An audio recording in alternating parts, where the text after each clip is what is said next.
Yes, I had Fuji Superior Extra 400 that I just finished off, and I'm going to swap it for Lomography 800.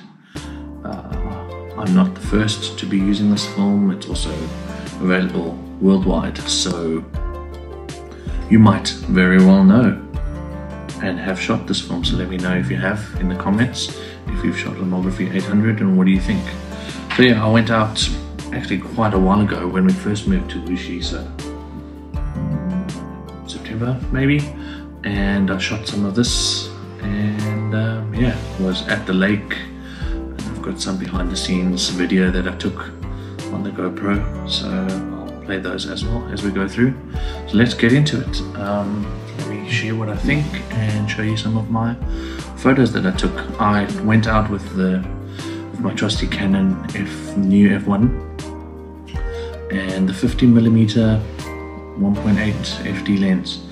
So yeah, exposure latitude for this film, what I think at least, is it's pretty decent. The exposure latitude goes up to about 2 stops, I think.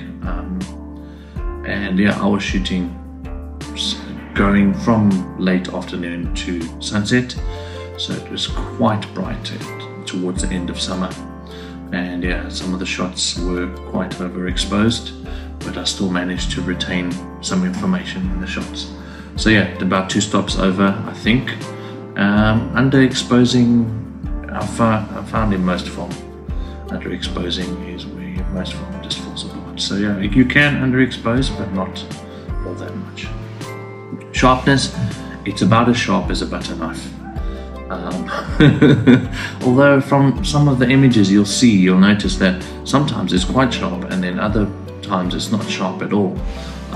Like in the close-up, so shots taken from maybe 2 meters to within 5 meters, between 2 to 5 meters, it's pretty sharp, and then anything further out it kind of just falls apart, and then it looks like it was painted with a butter knife or a palette knife.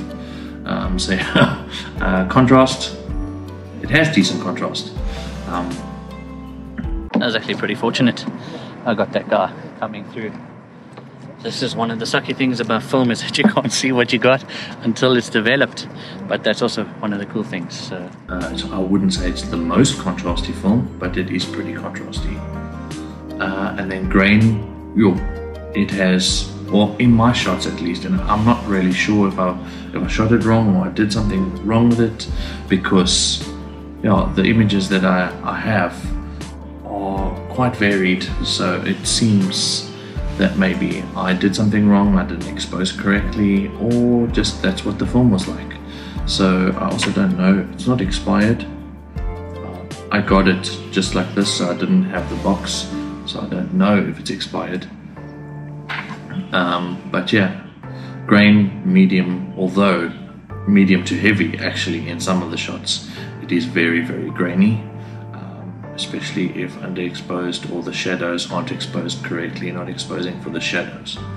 So yeah, overall I think it's quite a beautifully warm stock. It seems a little bit reminiscent of Kodak Gold, maybe just Kodak Gold pushed, which I haven't done yet, but maybe I should give that a try. Yeah, not very sharp, pretty gritty grain that does break apart the sharpness. Yeah, and I shot it at sunset, which provided a beautiful warm glow, but I think I'm going to need to do further testing.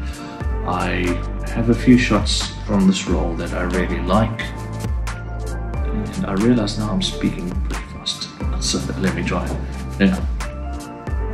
Yeah, there's a few shots from this roll that I really enjoy, and then some that I don't enjoy all that much. It is quite warm, and I think that might be because of the time of day and the lighting the conditions that I was shooting under. I think this film would be pretty cool to use for landscapes, maybe more architecture, if there's any colourful architecture to use to get some colours.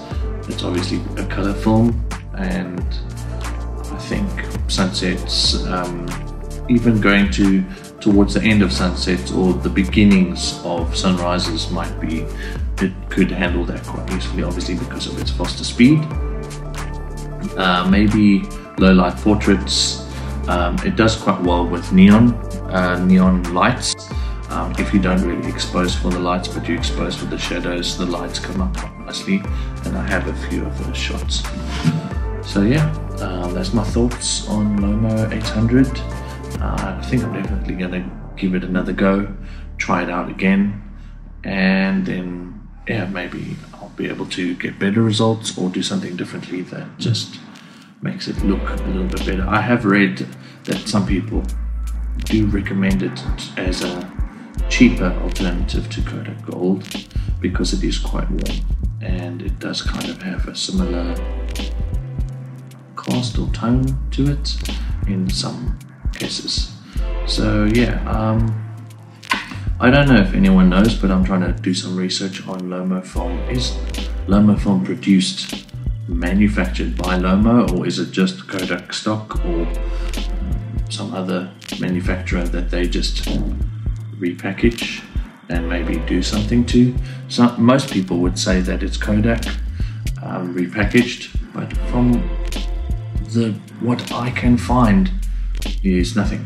So I don't know, but I have had and I have shot some other stock which is Kodak repackaged, and you can kind of just peel off the sticker and see the Kodak stuff underneath.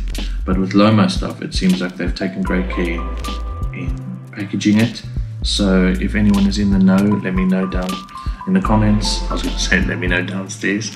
Yeah, let me know. Does Lomography make their own film, or do they just repackage other people's film and repurpose it, do some wizardry to it? So with that being said, I'd love to encourage you to check out these two amazing humans. Sorry for all the random background noise. And yes, I had a wardrobe change. So the first amazing human is Ella Kowalska, and her Instagram handle is @Ella_Kowalska. I'll put it on the screen and the link in the description, or her links. Ella is an incredible photographer, primarily focusing on street photography.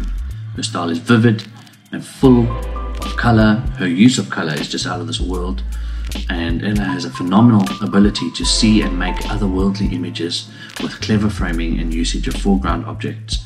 She's very active in our UPC community, UPC being the Urban Photographers Club. You can check them out on Instagram and Discord and the website.